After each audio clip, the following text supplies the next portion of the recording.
میں ایک بات بڑی سخت آج یہاں کہنا چاہتا ہوں، اور جو کرنا کر لیجئے، میرا حافظ اللہ ہے اور جان اس کے ہاتھ میں ہے۔ حضور والا آپ بھی مدینہ گئے ہوں گے، میں بھی مدینہ گیا ہوں سر۔ سارے پیر خانے جو ہیں اپنا سلسلہ جوڑتے ہیں سادات سے، اور سادات کی جگہ کون سی ہے سر؟ میرے سرکار کا شہر۔ سر مجھے بتا دیجئے مدینے کی ایک گلی، ایک مضافات بتا دیجئے جہاں پہ کوئی پیر خانہ ہو، جہاں پہ کوئی گیلانی، کوئی جیلانی، کوئی فلانے بیٹھے ہوں۔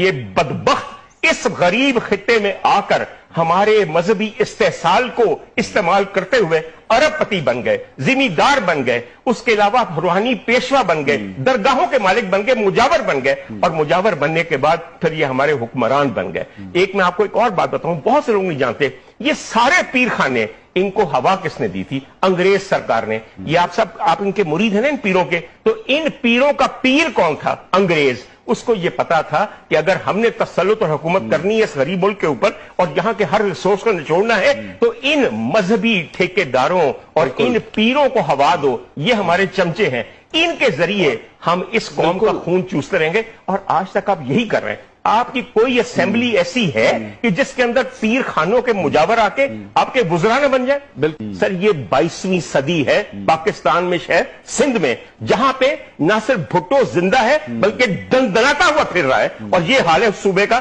جہاں پہ پچھلے 40 سال سے حکومت ہے ایک ہی خاندان کی۔ میں تھوڑی سی آپ کو رانی پور کی بات بتا دوں۔ رانی پور سندھ کے کسی بھی شہر کی طرح دو حصوں میں بٹا ہوا ہے، ایک طرف پیر ہے، ایک طرف سیاستدان ہے، اور دونوں گدی نشین ہیں، ایک ہی خاندان ہوتا ہے۔ بالکل۔ اور کل ایک اطلاع جو موصول بھی یہ ہو رہی ہے کہ ان پیروں کی جانب سے قبر کشائی کی کوشش کی گئی ہے کہ کسی طرح جو فاطمہ کا جسد خاکی ہے، جو لاش ہے، اس کو کسی نہ کسی طریقے سے غائب کر دیا جائے، کیونکہ اب عدالت نے تو آرڈر جاری کر دیے کہ قبر کشائی ہو، پوسٹ مارٹم کیا جائے، تاکہ جو حقائق ہیں وہ سامنے آئیں۔ انوار بہت ہی اچھی بات ہے، اسے قبر کشائی نہ کہیے، اسے کہیے کہ آخری جو اس کا جسد خاکی ہے اس کو بھی چرانے لگے ہیں۔ آج رات، پچھلی رات گزری ہے 2:30 بجے، پیر اسد شاہ کے مریدوں نے جا کے قبر کو کھودنے کی کوشش کی تاکہ صبح جب ایگزیومیشن ہو، ایگزیومیشن وہ صحیح لفظ ہے جو ہم عدالت کے حکم پہ ایک قبر کھول کے لاش باہر نکال کے اس کے سیمپل دیتے ہیں، اس سے پہلے تمام ایویڈنس مٹا دیا جائے، تمام ایویڈنس مٹا دیا جائے۔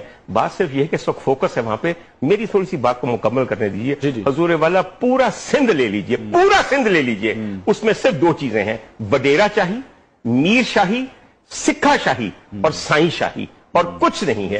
حضور والا رانی پور میں کیا ہے؟ پیر افضل شاہ صاحب جو ہیں وہ وہاں کے ایم این اے ہیں، جو پیپلز پارٹی کے ہیں، مجال ہے وہ اپنے بھائیوں کے اوپر جو کہ گدی کو سنبھالے بیٹھے ہیں۔ یہ پیر آف رانی پور جو ہیں، یہ پورے سندھ کے ہر علاقے کے اندر ایک پیر خاندان بیٹھا ہوا ہے۔ پتہ نہیں یہ کہاں سے شروع ہوئے تھے۔ دیکھیں پیر تو وہاں کے یہ کہتے ہیں کہ ہم تو مرے ہوئوں کو زندہ کر دیتے ہیں۔ تو جائیے نا پھر کروائیے زندہ، آپ کروائیے فاطمہ کو زندہ۔ حضور والا یہی باتیں آپ نے کر کے، آپ کے ہر پیر تو یہاں خدا بنا بیٹھا ہے، آپ نے ان کو خدا خود بنایا۔